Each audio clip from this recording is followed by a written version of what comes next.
bentornati in diretta, sono le 8.37, siete su Radio Luna qui da Carbonia, siamo collegati da Olbia con Renato Scanu che adesso ci aggiornerà sul Carbonia Calcio. Intanto benvenuto, buongiorno Renato, come siamo?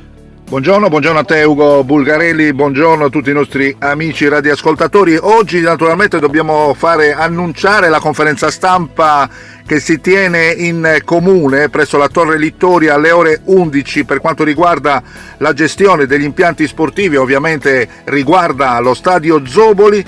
Il sindaco Paolo Massidda, insomma, con i vari collaboratori, con i consiglieri interessati e la commissione consiliare permanente alle 11 riferiranno appunto su come dovranno andare le cose nei prossimi giorni, nei prossimi mesi, insomma, per l'assegnazione di tutti gli impianti sportivi. Sappiamo che c'è un riavvicinamento tra la società Carbonia Calcio 1939 e l'amministrazione comunale. C'è stato l'altro giorno un incontro proprio presso lo stadio Zoboli tra le parti e pare, caro Ugo, che il comune abbia preso impegno, almeno questo mi è stato detto dai dirigenti massimi del sodalizio minerario, il comune abbia preso l'impegno per portare avanti i lavori che servono appositamente per far partecipare al Carbonia alla prossima stagione del campionato di Serie D nazionale. Ricordiamo, targata 2020-2021, dopo 30 anni il Carbonia giocherà in un campionato a livello nazionale e questo è molto importante. Il comune deve fare ovviamente la sua parte. Dobbiamo anche dire che ci sono delle notizie di mercato per quanto riguarda il sodalizio minerario.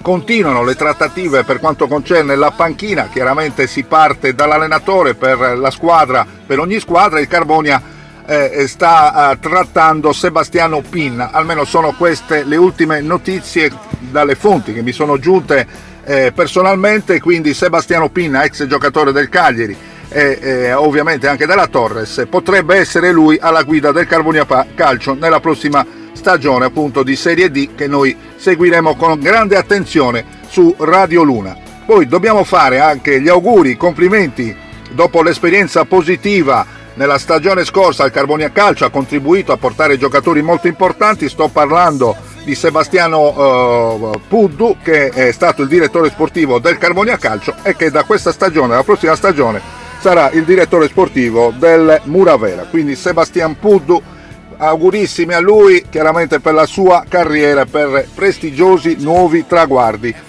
Per quanto riguarda il campionato sempre di Serie D, ci sono da segnalare alcune operazioni di mercato che riguardano la Torres.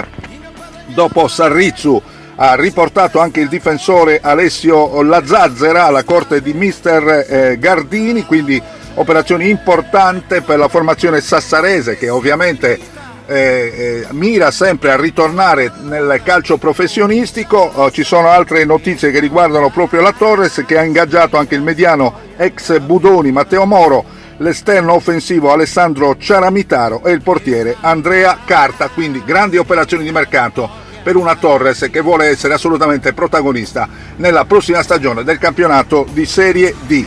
Per quanto riguarda altre notizie, possiamo dire, anzi ricordare, che nella prossima stagione saranno 6 le formazioni sarde che militeranno nel campionato nazionale dilettanti, esattamente l'Arzachena, la Torres, il Latte Dolce Sassari, la Nusei, Muravera e Carbonia. Si pensa che queste 6 formazioni saranno accoppiate alle squadre del Lazio, quindi probabilmente Lazio-Sardegna saranno le squadre che nella prossima stagione si affronteranno nel campionato nazionale di Serie D. Non so se hai altre notizie tu, Ugo, da aggiungere. No, per oggi va bene così. Intanto noi ci sentiamo anche per commentare la conferenza stampa di stamattina intorno alle 8:15. Domani ci sentiamo in diretta, così ci aggiornerai per quanto riguarda gli ultimi avvenimenti, e ci sentiamo domani, quindi ci diamo appuntamento già da adesso alle 8:15. Altre notizie non ne abbiamo. Intanto ti ringrazio molto per il tuo intervento. Dobbiamo dire che lunedì sarai qui in studio per parlare naturalmente di sport, di calcio, del Cagliari, ma anche soprattutto del Carbonia. Assolutamente sì, insomma, seguiteci sempre con le notizie. In questo momento sono rientrato nell'isola, sono ad Olbia, ma domani sarò nuovamente nella città mineraria. Grazie a te Ugo Bulgarelli, grazie a tutti i nostri amici radioascoltatori. Da Renato Scanu la linea può tornare alla regia. Grazie mille Renato, buona giornata. Allora.